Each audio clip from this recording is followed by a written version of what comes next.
Hello friends, welcome back to my channel. So today I am here with a new video. So we are going to learn how to perform conditional formatting using a specific formula.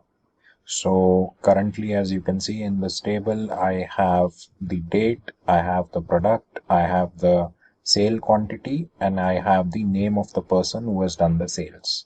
So my requirement is whenever I change the date, like for instance, I will go and select 1st of July. So the cells here should get highlighted automatically in this table. So how can we achieve that? So for doing that, first of all, I will select my table here.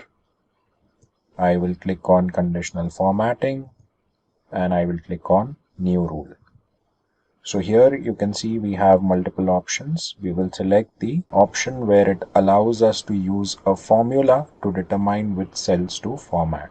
So what will be my formula here? So my formula will say that this cell here, which is F4, should match, which is equal to the date which is given here, which is 1st of July. Now here, as you can see, that the column is a fixed value, right? But I do not want to fix the row, right? So as I move along, my row numbers will change because here I have 2, 3, 4, 5, 6, so on and so forth, right? So I will remove this dollar sign so that I am just going to fix the column, right? The column is A.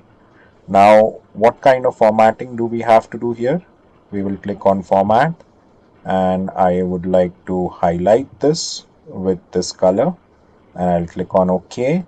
I'll click OK, and as you can see, since the date is 1st of July, the first row is highlighted. So now let's go and change the date from the drop down here. I will select 3rd of July and you can see that all the entries that are found on 3rd of July have been highlighted in this table. So in this way you can do conditional formatting with the help of a formula. I hope that this video has been informative for you. Please do subscribe to my channel and see you in the next one. Thank you.